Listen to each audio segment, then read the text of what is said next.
What's everybody been up to? Thanks for doing that. Okay. Grab the camera for yourself. Okay.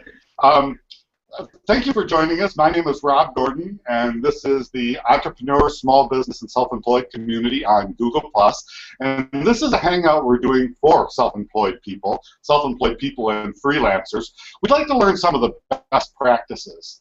And as I said in the introduction, I'm kind of here to learn myself. I don't consider myself an expert on this. I am self-employed. I do get gigs. Not good enough ones, but I do. And I want to be better at it. I don't just want to be better at it. I need to be better at it. So on this one, this is not a presentation. This is a discussion. And we're here to share our knowledge. If you're watching this and you'd like to join us, just request an invitation link on the event page, and we'll get an invitation out to you if you have some ideas. Or if you don't want to join us, just type them in there, and somebody will read them. But anyway, let's get started. Let's start with introduction, left to right, and tell us what city and country you're in, what your business is, if you're self-employed, not self-employed, and anything else you want to say, just to hammer out some quick blurb. So let's start with Henry, who's in the Philippines, and tell us a little bit about yourself, Henry. Hi everyone, Henry here in the Philippines. It's 2 a.m. in the morning, and I'm both employed and self-employed. I'm a bit confused one if I'm employed or self-employed at times, but I am employed. I'm the managing director of Company Matrix, so I handle a social network of sorts, and of course we also deal with digital currencies and virtual, crowdfunding stuff and so forth. And I'm happy to be here and talk about self-employment and freelancing. Well, you've just raised a bunch. Well, first of all, your ventures are fascinating, and we'll learn more about those. But you also raised a good point about the neither world between employment and self-employment. It's not always that clear, and there's some weird economics I'm going to want to go into. But that's for the discussion. So let's come back to that, and let's move on to Joanna. Welcome back, Joanna. Tell us a little bit about yourself, please. I'm Joanna Roach. I'm based in Ottawa, Canada. I have been a self-employed entrepreneur for the last 12 years and would not change it one bit whatsoever. My business focus is really in helping people reach their goals, basically their sales goals, and I work on coaching them to achieve that, and I host mastermind retreats and cruise retreats for small businesses to excel their businesses. Oh, that is so cool. I want to learn how to make enough money as a self-employed person that I can go on one of your cruises, because I just think that would be a total scream. I would love to do that. But before we go to the next third, where's your next cruise going? Is it the next cruise is on February the 6th. It's out of Miami, and it's 7 days on the Caribbean. Oh, God, how cool is that? I'm so jealous. Callie, good morning, or whatever time it is there. Why don't you tell us a little bit about yourself? What city and country you're in and what you do. I'm a freelance journalist. I do a lot of writing. I've been a teacher for over 15 years, K through 8, technology teacher, and now I just do a lot of writing about technology and education, changes, trends, that sort of thing. So I love it. Well, how wonderful is that? I bet you teaching gives you a lot of experience in a lot of things. Oh yeah, it does. I managed a small motel a while ago. It was actually owned by my landlord, who had been a teacher her entire career, and it was a family-owned business, and everybody was the boss. I was sort of the boss, but everybody else was the boss too. But she had like what she called a group teaching method, where she really knew these techniques for getting people to talk together and work together. So I mean, there's some skills that definitely cross there. Do you agree? Or? Oh, absolutely. Yes, there's some tricks that really work. Okay. All right. Maybe we can learn some of those. Stephanie, my friend, is one of the moderators on the Entrepreneurs community, and we're just grateful to have her.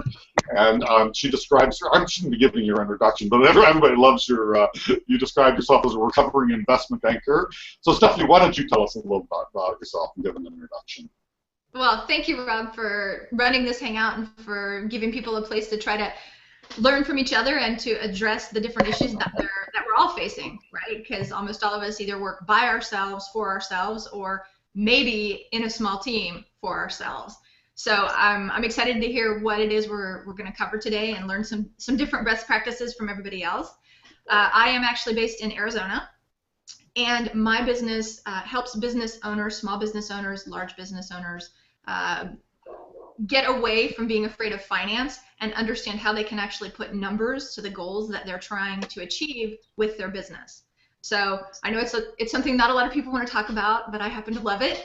So I'm going to be passionate about the numbers, and I know some of you think that's an oxymoron, but I promise you it's not. So. Awesome stuff. That's awesome. I mean, we all need to learn more about that. I'd like to start the conversation, and I don't have an outline for this, so if people know a better way to go about talking about this, just jump in. I'm not going to be dominating this. I want to listen more. But something Henry said when he introduced himself, or he's not really sure if he's employed or self-employed. There's some weird economics if you're self-employed, and it's particularly if you're looking at big clients. And my thinking is not totally clear on this, so forgive me. But it goes something like this: if a corporation can afford to hire anyone at all, then they want to own you totally. They want you full time. So the self-employment people try to fit into the, like, I've got this special niche of skills. And the corporations, if they have money, they have money. And so they just want to hire you totally. So I'm having trouble getting through to those. I'm having trouble catching big fish, is one way to put it. Somebody else just weigh in their thoughts on that. I'm not even sure if I expressed the thought correctly. Anybody? I kind of have an opinion on that between self-employed and being an entrepreneur. A self-employed person really is looking that what they do for their business is they have one or two clients, and that is their client base, and they're self-employed. Their whole job thing is to create a job for themselves. Whereas an entrepreneur is a different sort of focus. It has multiple clients that have multiple different revenue streams coming in. So that's kind of how I see the total difference between a self-employed and an entrepreneur. There's a continuum, isn't there? I mean, you have to start someplace. So I mean, we would all want multiple streams of income. We would all want to have a bunch of clients. But, you have to start someplace. You have one or two. So, I mean, I don't know if I wanted to get in so much the definition between entrepreneur and self-employed, because I think a lot of those people that are self-employed that might only have one or two clients now would like a bunch of them. I mean, I interrupt you, John. I didn't mean to do that. So go ahead and finish your thought. I just wanted to. I agree with you when you're starting off, you're one or two clients. But if you actually want to grow a business, you've got to get way beyond the one or two model, mindset in itself. And that's just the way my philosophy is, because I also look at individuals who are self-employed, well, if we use that same definition, and they have one or two clients, and you've gone through, like you have in the U.S., a major recession, your whole income base is totally gone. So I'm all over the numbers too, Stephanie, so we've got a kindred spirit. Well, and can I just maybe piggyback on what you're saying, Joanna? I think some of it has less to do with where you are on the continuum that Rob talks about and what your intention is. Because if your intention is really focused on the short term and I'm wanting to just get one more client, that sometimes can put you into a bad position. Whereas if you see the longer play, which is I want to grow my business and I want to actually, some people just, and me, I'm one of them, it makes people nervous to think, and I'm going to hire people and I'm going to have payroll to make and all those things. But if you look at that as your end point, instead of just the short term, I need the next client, sometimes that can help you employ things that get you there faster, even though that seems counterintuitive. I don't know. What do you guys think? I think you're spot on. I really do think you're spot on. Henry, what do you think? I'm sorry. That's my upper limit is I don't want to hire people. So I just want to fill my time. I don't think anybody wants to hire people. I think that's great. Do that. I mean, employment's regular. I mean, I think that's what's going on a little bit. I agree. The head of Twitter, James Altucher, who I love. He's real neurotic, but he's just a fascinating man. He said in one of his books that he said in 2008 that was just an excuse to get rid of employees. They wanted to anyway. And he says those jobs aren't coming back. You look at the job numbers, they're just mediocre at best. A few 100,000 jobs created in the U.S., which is nothing. So I'm not sure that the traditional jobs are coming back. Yeah. We're in some kind of weird transition period, and we've got to survive. So I mean, just anybody's thoughts. I'm not trying to push the agenda. Well, Rob, just one question. When I say hire someone, I don't necessarily mean a full-time employee who only works with me. A lot of what we've talked about sometimes in the entrepreneurs community and what a lot of people are trying to put together would be more of a flexible team. So when I say hire someone, I don't necessarily mean, yeah, you only work for me and we have a typical employer-employee relationship. I mean finding somebody who can be part of my team, and maybe they only work for me 10 hours a week because that's what I need them to do, and they're actually running their own business. And so what I become to them is a client, and what they become to me is a very useful part of my team, but it's not the employer-employee relationship where you work for me for 40 years and then I give you a gold watch and say, have a good day. Yeah, that's the way it's going to have to go. We're all going to have to go that model if we want to grow. I mean, we're all, I've said this before, but we're all too much in the lone wolf mode a lot of the times. And so, In the what? Lone wolf mode. Lone wolf. I like that. And we've got to get out of it. And if that means, helping each other on a little bit of a volunteer basis to start with work exchange agreements and things like that, that's great. But then, of course, some kind of transaction going. We shouldn't be shy of that either. Actually paying each other. Henry, what do you think? Yeah, that is actually what we do right now. My company started as a volunteer. We had volunteers from all over the world. Mostly 70% of membership are all Americans. But I have volunteers in the UK. I have volunteers in Australia.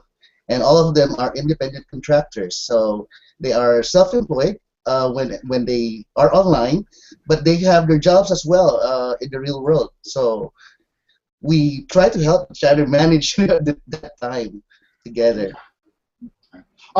John, is anybody trying to get in there? Anybody want an invitation that you see on the board? Could you check for me? Yeah, I'm sorry, I missed that. Yeah, I don't know that I don't think there's anybody who's wanting to get in from the event. Nobody wants. Okay, let's say. Kirsten's here. Hey, Hi, Kirsten. Hi. Sorry I'm late.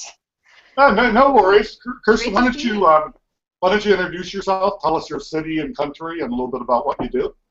Okay, my name's Kirsten Hancock. I am a co-founder of a company called Blue Maestro. We design and manufacture Bluetooth products. We have a environmental monitor that we're selling at the minute that records temperature, humidity, and barometric pressure onto an iOS and Android app.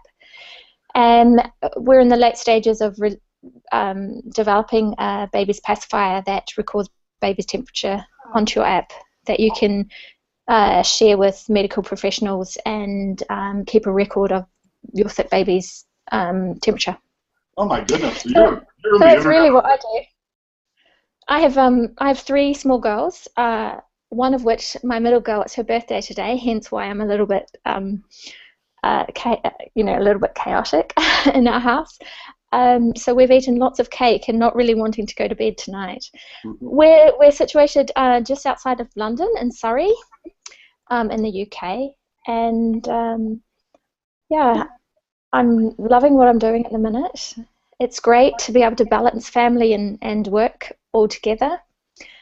And my husband's left his city job and has joined Blue Maestro.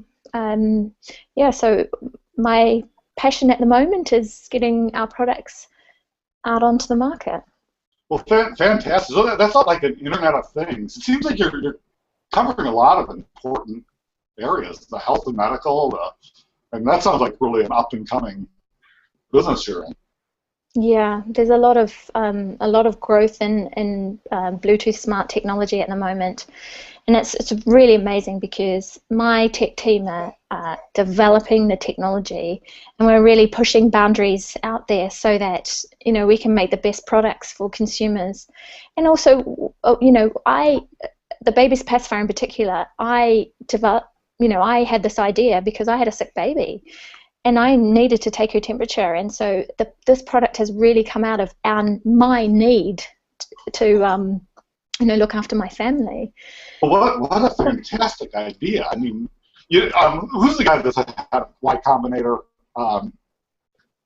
Anyway, the founder of Y Combinator. Well, anyway, whatever. David McClure? No, that's the Oh, other no, that's one. 500 Startups. Sorry. Yeah, whatever. Everybody listening to this knows, but whatever his name is, he says that business ideas come from two places. They come either you're able to project yourself in the future and you see a need, or you see your own need, something that you problem in your own life that you solve. Which, what Kirsten just said. I mean, that's something a big one. But I want to get back to self-employed. Kirsten, you're a little bit of an outlier, but that's fine. But what I'd like to just broach, because I'm not very good at it, is marketing yourself if you're self-employed. I was hoping, I didn't want the conversation to dwell on it, but a lot of those sites like Freelancer and Odesk, and somebody even mentioned Fiverr, I'm wondering if those are where the market is now. I don't have that much experience. I'm a little bit intimidated by them for a couple of reasons I might go into. But I would just throw some ideas on if you're self-employed, let's say you're trying to land some more of a corporate fish type people, or at least customers with money. How do you market? That's a dumb question, but I'll ask a dumb question. Anybody answer? Go ahead. I mean, just throw ideas on the table. Well, one comment I would make just to you, Rob, about those types of programs, those types of platforms, is that they're really commoditizing your skills. And so the issue is then what you're competing on is not your value add, you're competing on price. Now, well, that's what happened, Stephanie, when I looked at them, and I really got to go. I was on freelance. I got to go back and finish my profile. But I noticed two things happening. One, you're right, commoditizing. You're competing with the whole flipping world. So no offense, Henry, but people in the Philippines can outcompete me, money-wise, and they'll be good. And then the other thing I was seeing was people who were kind of like miniature corporations who had gotten really good at it, and they could be in the States, where they would have a team of like 50 people, or say a writing project, and they were good too. So the competition was fierce, but at the same time, I'm hearing more and more people, I mean, even on the entrepreneurs community, said, oh, I had to hire a guy, so I went to Odesk or Freelance and hired this guy. So, I mean, it's a tough, the whole freelance, self-employed thing is a tough nut to crack. Thoughts, anybody, whether it has to do with what I just said or not, just jump in. Well, here's a way to look at that. If that's a direction you want to go, one way to look at the platform would be to see it as a marketing opportunity. And just like in a grocery store or in a retail outlet, you might have a loss leader, which is your $5 product or your $10 product, and you know that you'll have to do a certain number of those, but you're capable of producing them quickly. And what I've seen plenty of people do, particularly on Fiverr, is they get you interested because you can see that they're very professional, and then they offer you a higher level service on a personal basis. That's a really, really good tip. Thank you for that. That's a really good suggestion. Other thoughts on that? That's a good one. I use those outsourcing tools all the time. I'm a big Fiverr girl. I use it a lot because I'm not a graphic designer, and nor would I ever intend to be a graphic designer. But I can't afford to have a graphic artist in house. And just like Stephanie said, is like lots of times if I want a voiceover for something because I've got a sore throat and I've got to do something, it'd be $5 for like 3 words. I want an extra amount. Let's say I want 200 words, then I've got to buy extra gigs. But I've also seen as well I've only used Freelance. I haven't used Odesk at all. But like Stephanie had mentioned, there's lots of, I know people that are based in the U.S. they find independent consultants through Elance to bid on projects, and they're still, you might not actually be doing the project yourself, Rob, but you have other individuals, and you actually take a profit margin of that service. So, for example, somebody wants to do a writing gig, you're going to bill them at $200, but you actually outsource that through the Elance community, and they only charge you $60. Then you've made a $40 profit on it. Mind you, have to manage the project, but that is a very common business model, and I can tell you, very common amongst web designers. Very, very common, and the same thing with blog post writers. Very, very common. No, I mean, just an observation is I think those things are market reality now. I mean, Elance and Odesk have merged, so that's a big thing now. You know, that's like Uber or something, and that's now part of the market. And I've done the Craigslist thing. Oh God, I think everybody's gone that route and gotten the idiots out there. But what else besides? I mean, given that that's there, and maybe we have to deal with it. Maybe Stephanie's tip is the best. Just consider that a marketing thing. What else? If you're trying to if you're trying to catch at least some big fish, how do you do it? One standard piece of advice you always hear is, think of who your ideal client is, and then go where they are.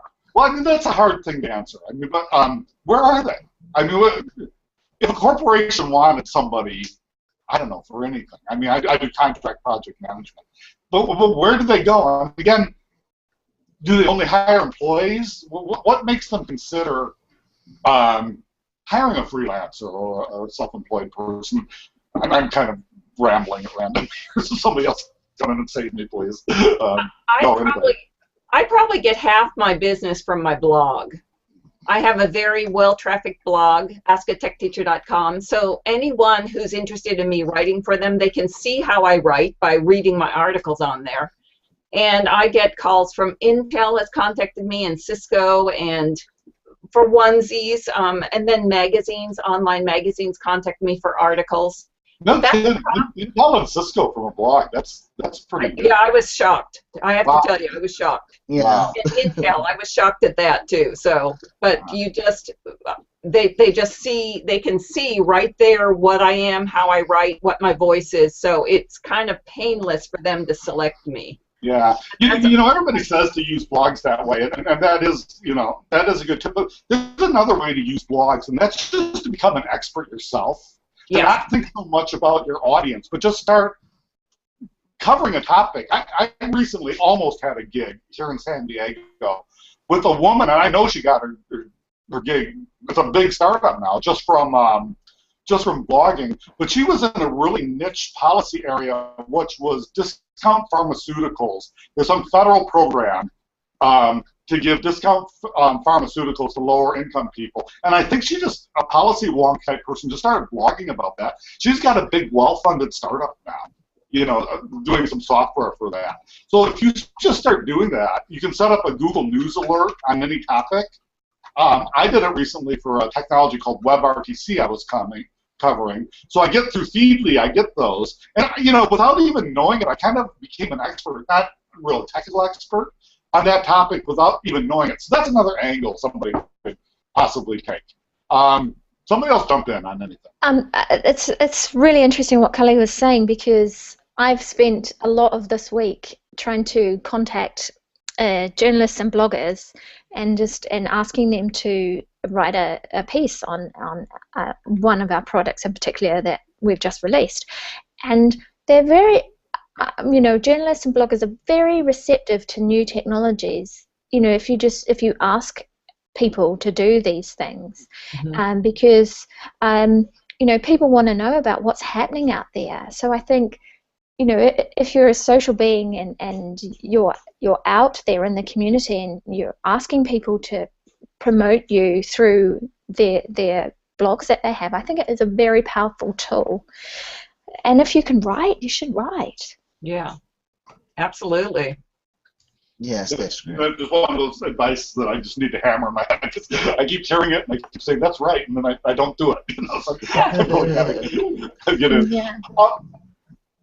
can we talk for a second about pricing? Any thoughts on how do you should you have a fixed pricing set, or should you? I mean, should you highball it? Should you lowball it? Should people know in advance your pricing? Should you charge hourly? Should you charge fixed bid?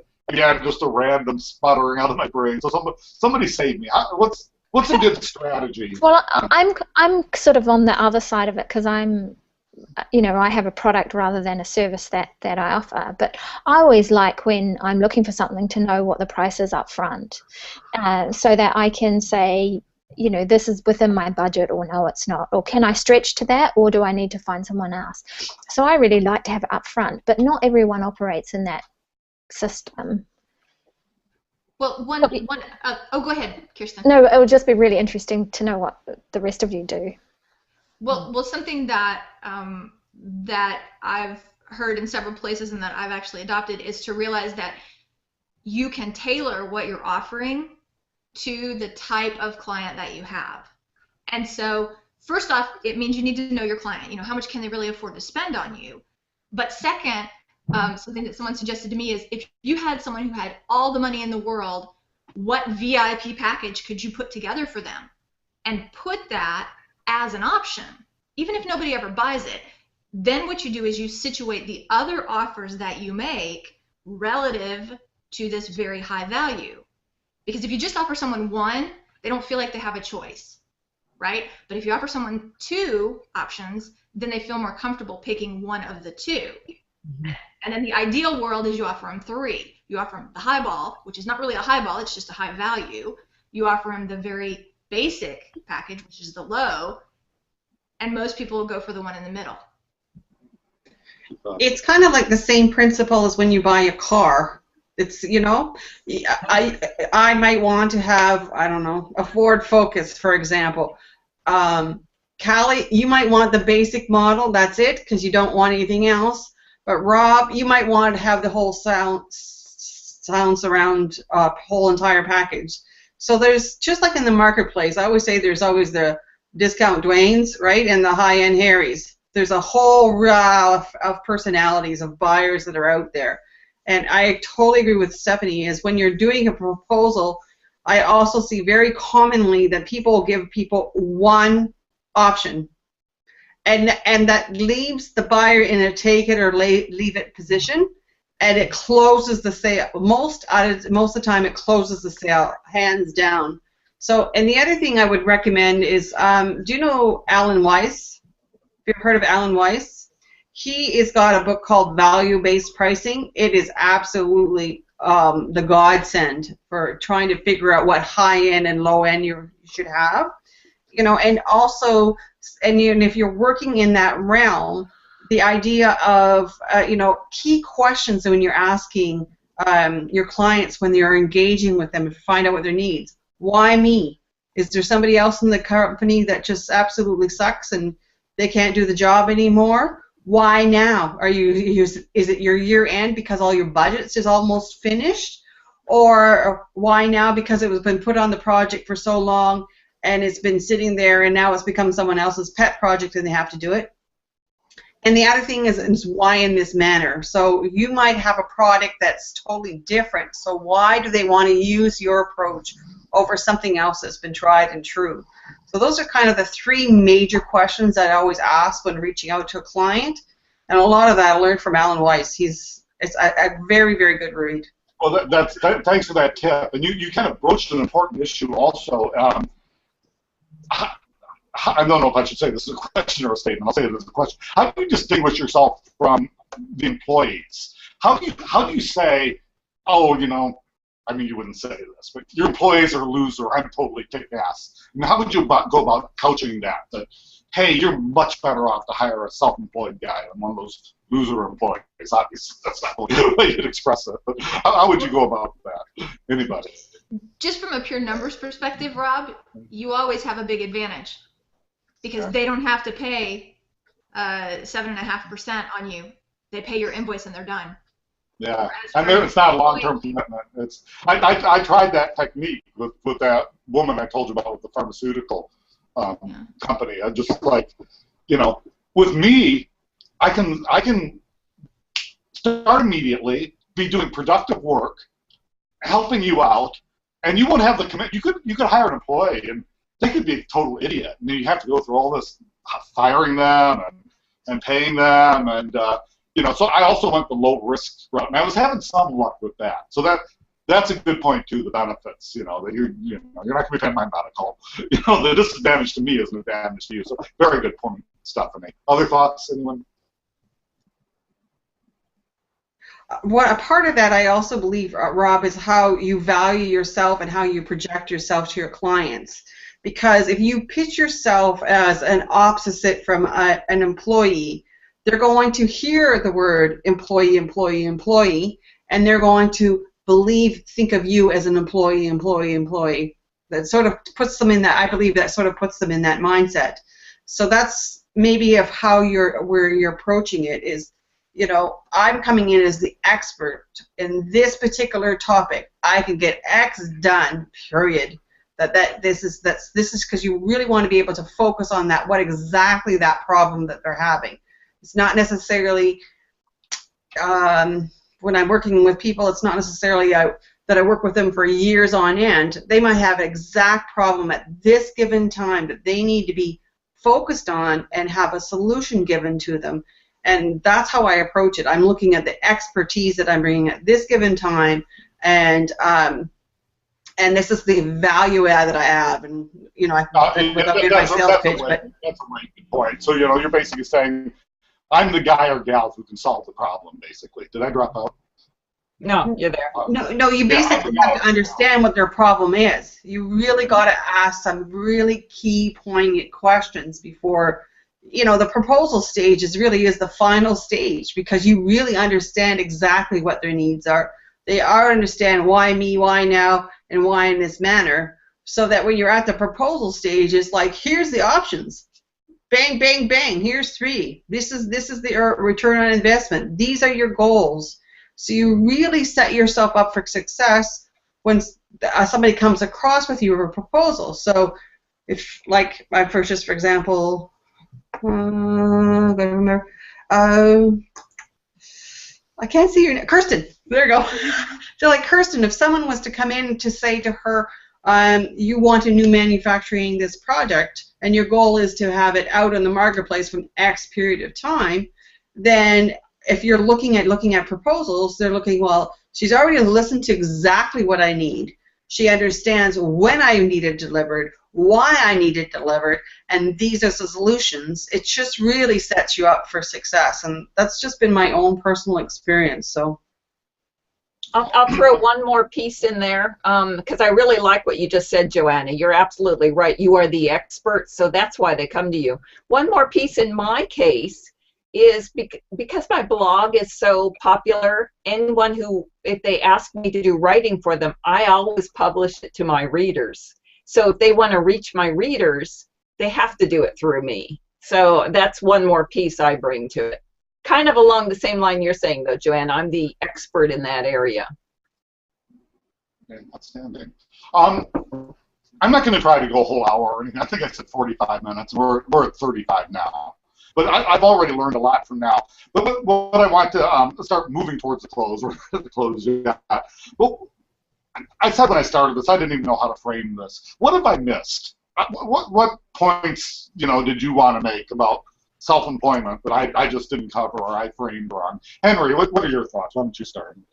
Well, basically, if we're talking about self-employment and we're talking about the best practices, there are a few tips that I can say here. First and foremost, you need to know what business you're in. That's number one. And then you have to keep your work and personal life separate.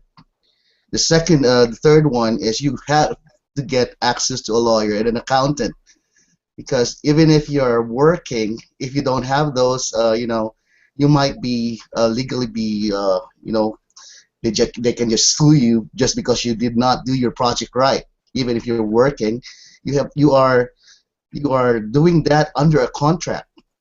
And then also, you should also one tip here is don't get yourself in tax trouble. And that's what the accountant is for. And then don't be cheap on your tools of the trade. Okay, don't download pirated software just because you want this software to be done on that one. So you also need to be licensed, using licensed software, because you know, stealing software is bad. You can download that for checking it out if it works for you, but you must buy a license for it.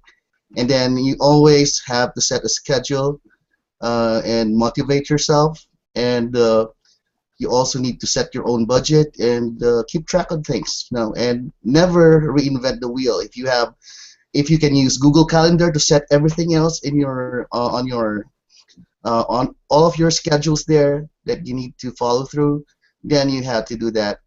Do not reinvent it. Do not make something that is, you know, that's complicated. All right. So I said I blabbered a lot. No, you didn't laugh. I think you're really like-minded with Stephanie, because I've heard her opinion before.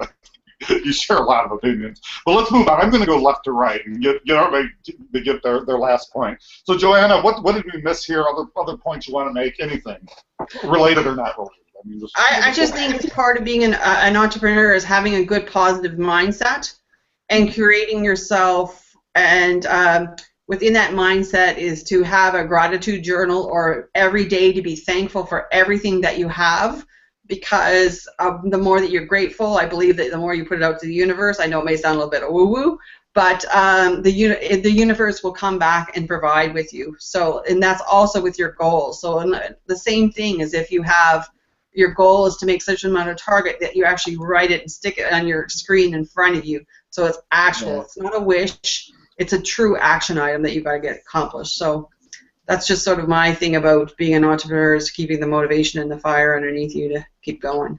Yeah, those are great points. I'm on a little bit of a spiritual kick myself these days, and trying to get things done. The positive thinking, by the way, and the gratitude, good things to do, it's not easy.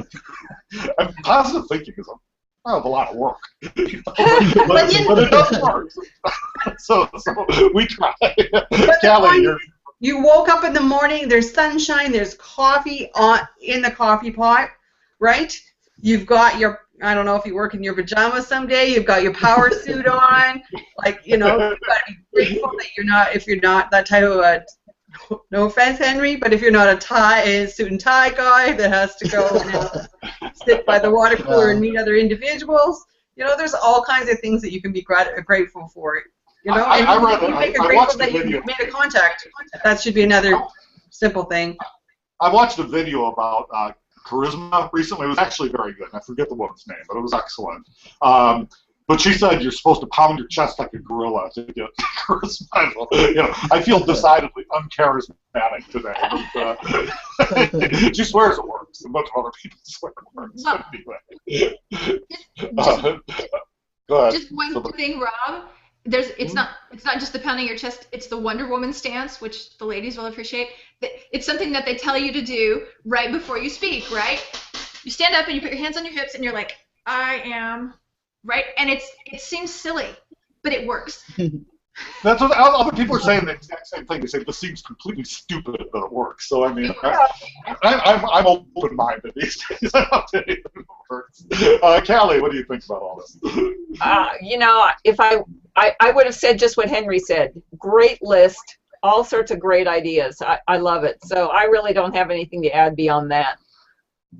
Nothing at all. You just I just keep moving forward one step at a time. I like the positive attitude too. Okay, Kirsten, what are your final thoughts? Any topic, whatever you want to say. What I was going to say is take one step at a time and always make sure you're moving forward.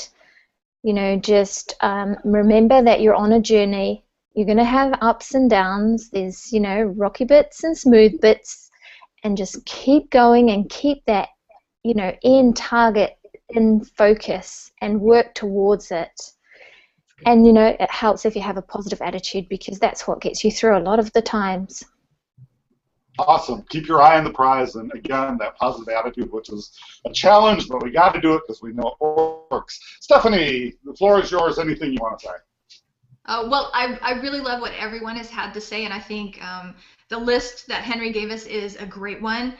Unfortunately, what happens to a lot of people is they have a brilliant idea, and then they have some trouble with the details, and that's where things go wrong. It's not that their idea wasn't good and it wasn't the lack of passion, but they didn't take care of the details, and it ends up biting them in the butt. So while none of us like to mess with it, sometimes you do need to focus on the details or hire someone to take care of them for you so you don't have to worry about them. And I think the other thing, which I really loved about what Kirsten said, is you need to keep your eye on the prize, but I think it's important to have fun. You know, even with the Wonder Woman stance, if getting out of your desk before you send a proposal to a client and doing the Wonder Woman stance or the Superman stance or beating your chest or whatever helps you push the button and send the proposal, then do it. You know, I mean, no one sees you, and even if they did, who cares? If it helps you be more productive, I sure will try that next time. Try spinning on my. I'll try spinning here. Well, I say it because I have to do it. I mean, you know, people are like, "What do you mean?" And I'm like, "Dude, it takes me forever to push the button on send from AWeber. It makes me nervous. That's right. So I got to do something." You know. And part of that, Stephanie, is being confident in your own ability to be in control and to make those decisions and to move things forward. And that's what that is about, holding your shoulders high and knowing what you're doing and being totally committed and confident on your journey. Yeah. And I think also, oh, go ahead. No, you go ahead, Steph. I was just going to say, I think the other part of it is taking away the feeling of, if it doesn't work, there's something wrong with me. Yeah, good. You know, looking at it as, okay, so I tried this product or I made this offer and it didn't work out. Well, it doesn't mean I'm a loser. It means that I need to talk to the client and find out why they didn't buy, so the next time I can do better. Yeah. You know, I had a customer who was a Texas guy once, and I was having that exact same conversation. I was telling him something I'd tried that didn't work, but I'd tried a bunch of things, and a few were sort of working. And he said in this perfect Texas drawl, he goes, "Rob, if you throw enough shit against the wall, something's bound to stick." It's true. Interesting visual, but I'll take it. Guys, I'm going to wind this down now. I'm going to do whatever the opposite of an introduction was. If the people that are in here want to hang around for a few minutes and say bye wherever, that's fine, but I'm going to end the broadcast now. This has been a special presentation of the entrepreneurs, self-employed, and small business community on Google+. Today we talked about some tips for the self-employed people and some best practices. We got some great ideas, a lot of good food for thought here. So thank you for joining us. We're going to try to do more of these. If you're interested in hosting one yourself, let us know. We'll try to help you out. So until next time, we'll see you all later, and this has been great. So thank you, everybody.